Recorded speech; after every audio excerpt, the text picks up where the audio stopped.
গ্রামের বাড়িতে বেড়াতে এসেছি। আর গ্রামের চারপাশে এত এত শাকসবজি, এত অর্গানিক সব খাবার দাবার দেখে যেন অনেক লোভ হয়। আর এই ধরনের খাবার আমার খুবই পছন্দের। তাই তো আজকে আমি এই খাবারগুলো আমাদের বাড়ির সামনে থেকেই তুলে নিচ্ছি। দেখতে পাচ্ছেন বন্ধুরা, এগুলো কচু শাক। আসসালামু আলাইকুম, সবাই অনেক ভালো আছেন আশা করছি। তো আমি বাংলাদেশ থেকে জাকিয়া সুলতানা বলছি। এখানে আমি লতিরাজ কচুর কিছু চারা তুলে নিচ্ছি। এগুলো আমার ছাদ বাগানে লাগাবো আর বাকিটা রান্না করে খাবো। এই যে কচি কচি কচু হয়েছে, ছোট্ট ছোট্ট কচু শাক দেখতে পাচ্ছেন, এর সঙ্গেই কিন্তু বেশ লতি হয়েছে, বেশ অনেকটা লম্বা লম্বা বেশ কয়েকটা লতি পেয়েছি। আসলে লতিটা তোলা আমার উদ্দেশ্য ছিল না, আমার উদ্দেশ্য ছিল কচুর যে শেকড়টা বা গোড়াটা সেটা তোলার, কারণ আমি ছাদ বাগানে লাগাবো লতির জন্য, পরবর্তীতে যাতে লতি এবং শাক দুটোই খেতে পারি। অলরেডি প্যাকেট করে নিয়ে শহরের জীবনে চলে এসেছি।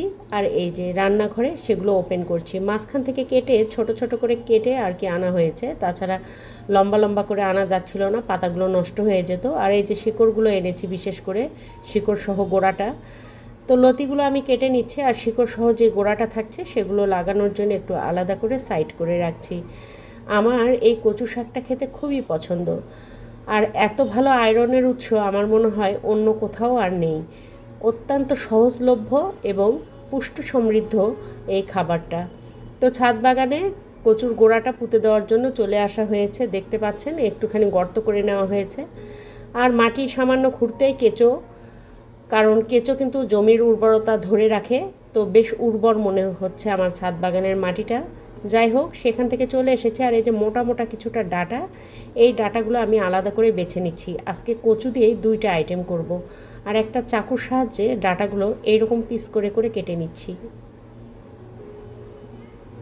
তো বন্ধুরা, এতক্ষণও যারা সঙ্গেই জুড়ে আছেন, ছোট্ট করে একটা লাইক দিয়ে ভিডিওটি কমপ্লিট করে নিতে পারেন।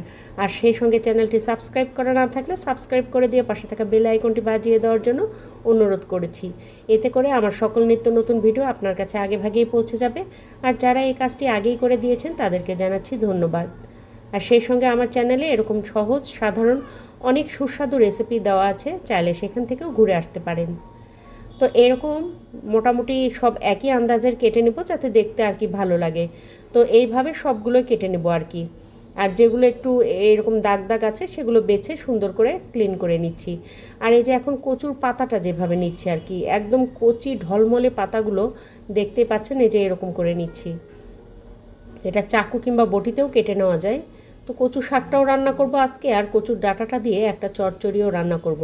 তো বন্ধুরা, দেখতে থাকুন, আশা করছি আপনাদের খুব ভালো লাগবে। স্কিপ করে দেখবেন না, পুরো ভিডিওটা জুড়ে থাকবেন, নিশ্চয়ই আপনাদের রেসিপিগুলো ভালো লাগবে। তো দেখতেই পাচ্ছেন আমি কচু শাকগুলো বেছে নিয়েছি অফ ক্যামেরায়, সবগুলো একই রকম করে। আর এখানে কিছু পুঁটি মাছ আমি সুন্দর করে পরিষ্কার করে ধুয়ে বেছে পানি ঝরিয়ে রেখেছি, তার মধ্যে একটুখানি লবণ আর হলুদ দিয়ে মেখে নিলাম। এখন একটা ফ্রাই প্যানের মধ্যে সয়াবিন তেল দিয়েছি, আর এই তেলের মধ্যে যে ধোঁয়া ওঠা গরম হয়েছে তেলটা মাছগুলো দিয়ে দিচ্ছি। এরকম করে একটু দূর থেকেই দিয়েছি আমি। এই মাছটা দেওয়ার সময় একটু সাবধানতা অবলম্বন করতে হয়, যেহেতু তেলটার উত্তাপ বেশি আর তেলটা কিন্তু প্রচুর ছিটকে যায়। তো সেটা একটু খেয়াল রাখবেন। চাইলে আপনারা খুন্তির উপরে মাছগুলো নিয়ে আস্তে করে দূর থেকেও দিতে পারেন, যারা নতুন রাঁধুনি আর কি তাদের বলছি। তো দেখতে পাচ্ছেন কচুর ডাঁটাটা সুন্দর করে অফ ক্যামেরায় ধুয়ে ক্লিন করে নেওয়া হয়েছে। এখন এখানে পেঁয়াজ কুচি দিলাম, লবণ দিচ্ছি, আদা রসুন জিরা একত্রে করে বাটা আছে সেটা দিচ্ছি, দিয়ে দিলাম পরিমাণ মতো হলুদ গুঁড়া।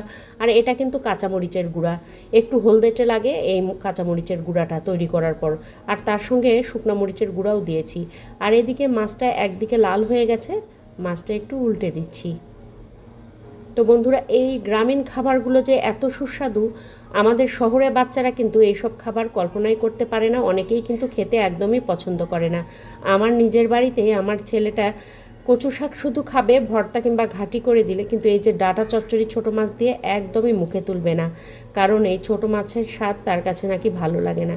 কিন্তু বিশ্বাস করেন, আমার কাছে ছোটো মাছ এতই পছন্দের, আর যারা ছোটো মাছ প্রেমী আছেন তাদেরও নিশ্চয়ই আজকের রেসিপিটা খুবই পছন্দের হবে। তো দেখতে পাচ্ছেন আমি সব কিছু সুন্দর করে মেখে দিয়ে, রান্নার তেল টেল দিয়ে, একবারে পানি পরিমাণ মতো দিয়ে মাছগুলো উপর থেকে দিয়ে ঢাকনা দিয়ে ঢেকে চুলার জালে বসিয়ে দিয়েছি। আর এখানে সামান্য একটু মসুর ডাল ভিজিয়ে নিলাম একটা বাটিতে, কিছুক্ষণ ভিজিয়ে রাখবো। আর এদিকে রান্নাটা হচ্ছে, এখন আমি উল্টে পাল্টে দিব, বলক এসে গেছে। এই চচ্চড়িটা ভীষণ লোভনীয়। কাঁচা আমের সিজনে এই চচ্চড়ির মধ্যে 2-1 ফালি কাঁচা আম দিলে এতটা মজার হয়, উফ! কাঁচা আম বাসায় নেই, তাই মুখে পানি এসে গেল আর কি। দেখতেই পাচ্ছেন এখন মাখো মাখো হয়ে খুব সুন্দর হয়ে চচ্চড়িটা রান্না হয়ে এসছে। আর একটু ঝোলঝোল অবস্থায় থাকবে, মাখো মাখো থাকবে আর কি। নামিয়ে নিয়েছি, একটা সার্ভিং ডিশে সার্ভ করে দিচ্ছি। হয়ে গেল আমার কচু শাকের ডাঁটা দিয়ে পুঁটি মাছের চচ্চড়ি। ছোট মাছ যারা পছন্দ করেন তারা এরকম রেসিপি তৈরি করে খাবেন কচু শাকের ডাঁটা দিয়ে, খেতে খুবই ভালো লাগে। কচুর লতি দিয়েও এই রেসিপিটা তৈরি করে নিতে পারেন। তো বন্ধুরা, চলে এলাম দ্বিতীয় রেসিপিতে। এখন আমি কচু শাকগুলো অফ ক্যামেরায় কেটে ধুয়ে প্রেশার কুকারে নিয়েছি, আর ওই যে ভিজিয়ে রাখলাম মসুর ডালটা, সেটাও কিন্তু এর মধ্যে দিয়ে দিলাম। দিয়ে দিচ্ছি মাঝখান থেকে ভেঙে ভেঙে কয়েকটা কাঁচামরিচ। আর কাঁচামরিচ দেওয়ার পর এখানে দিয়ে দিচ্ছি আদা রসুন জিরা বাটা। আদা রসুন জিরা বাটাটা বেশ একটু বেশি পরিমাণেই দিয়েছি, কারণ রসুন আদা বাটা এগুলো কচু শাকে দিলে বেশ ভালো লাগে। আর লবণ দিয়ে দিচ্ছি স্বাদ মতো, যেহেতু পরিমাণ অনেকটা তাই একটু বেশি করেই মশলাপাতি দিতে হচ্ছে। দিয়েছি হলুদ গুঁড়া, দিয়েছি শুকনো মরিচের গুঁড়া, আর এর সঙ্গে 1 মুঠ পেঁয়াজ কুচি, আর 1 মুঠ আস্ত রসুনের কোয়া, আর এর সঙ্গে কাঁচামরিচের গুঁড়া যেটা আমি ব্যবহার করছি আর কি রান্নায়, সেটা দিয়ে দিলাম। তো একটু কচু শাক রান্না করলে ঝাল লবণটা সুন্দর একটু বুঝে দিতে হয়, লবণ বেশি দেওয়া যাবে না, তবে ঝালটা একটু সুন্দর করে দিলে খেতে ভালো লাগে। আর তার সঙ্গে দিয়ে দিলাম এখানে রান্নার তেল আর পরিমাণ মতো পানি। এখন এটা প্রেশার কুকারে ঢাকনা দিয়ে ঢেকে দেবো, কোনো নাড়াচাড়া করব না। 4টা সিটি দিয়ে নিয়েছি। আর তারপরে আমি ডাল ঘুটনি দিয়ে, ঠান্ডা হয়ে গেলে ঢাকনা খুলে ডাল ঘুটনি দিয়ে সবগুলো কচু শাক আর ডালটা ঘেটে নিচ্ছে। এইভাবে ঘুটে নিলে খেতে খুবই ভালো হয়। আর এটা যেহেতু প্রেশার কুকারে সিটি দেওয়া হয়েছে, তাই খুব দ্রুতই এটা ঘুটে যাচ্ছে সব কিছু। দেখতেই পাচ্ছেন এরকম পর্যায়ে আমি স্টপ করেছি ঘুটানো। আর এই যে এখানে একটা কড়াইয়ের মধ্যে সয়াবিন তেল দিয়েছি, দিচ্ছি রসুন কুচি বা থেতো করে রাখা রসুন আর পেঁয়াজ কুচি, সব কিছু দিয়ে খুব সুন্দর করে এখন তেলের মধ্যে এগুলো ভেজে নেব। আর সেই সঙ্গে মাঝখান থেকে একটু জায়গা বের করে নিয়ে এর মধ্যে 5 ফোড়ন দিয়ে দিচ্ছি। আস্ত জিরা আর 5 ফোড়ন দেব। প্রথমে দিয়েছি আস্ত জিরা, তারপরে দিয়ে দিচ্ছি 5 ফোড়ন।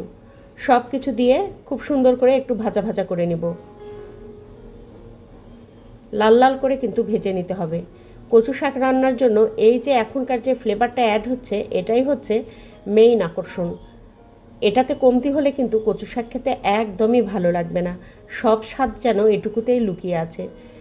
কচু শাকটা ঢেলে দিয়ে এর মধ্যে ঢাকনা দিয়ে কভার করে দিলাম, যাতে ফ্লেভারটা ভিতরেই থাকে, বাইরে ছড়িয়ে না যায়। আর দেখতে পাচ্ছেন কচু শাকটা দেওয়ার পরে খুব সুন্দরভাবে উল্টে পাল্টে নাড়াচাড়া করে দিচ্ছি। এই রকম নরম নরম কচু ঘাটি এটা আমাদের বাড়িতে খুবই জনপ্রিয়। উত্তরবঙ্গের ট্র্যাডিশনাল খাবারগুলোর মধ্যে এটা কিন্তু একটা খাবার, অন্যতম একটা খাবার। তো খেতে খুবই টেস্ট হয়েছে, ঝাল লবণ একদম ঝাক্কাস টাইপের। তো বন্ধুরা, দেখতেই পাচ্ছেন আমি কচু শাকটা রান্না করে নিয়েছি। এরকম কচু শাকের ঘন্ট বা কচু শাক ঘাটি যেটাই বলেন, আমরা বগুড়ার মানুষ, আমরা কিন্তু কচু শাক ঘাটিই বলি। তো এই কচু ঘাটিটা এতটাই মজার, মাছ মাংস পোলাও কোরমা কিছুই লাগবে না, শুধু একটু সাদা ভাতের সঙ্গে এরকম গরম গরম একটু কচু ঘাটি দিয়ে 1 থালা ভাত অনায়াসে খেয়ে নিতে পারবেন। তো বন্ধুরা, একদম কমপ্লিট হয়ে গেছে আমার রান্না। আর এটা এতই খেতে সুস্বাদু, আমার এই সবজি হলে আর কিছুই লাগে না। তো বন্ধুরা, এই ছিল আজকের দুইটা রেসিপি আপনাদের সামনে আমার উপস্থাপন করার। আশা করছি আজকের রেসিপি দুটোও অন্যান্য বারের মতো আপনাদের খুবই ভালো লাগবে। যারা এভাবে এখনও রান্নাটা করে নেননি, একবার ট্রাই করে দেখতে পারেন, খেতে ভীষণ সুস্বাদু। তো আজকে বিদায় নিচ্ছি, দেখা হবে ইনশাল্লাহ অন্য ভিডিওতে। সবাই ভালো থাকবেন। আল্লাহ হাফেজ। আসসালামু আলাইকুম।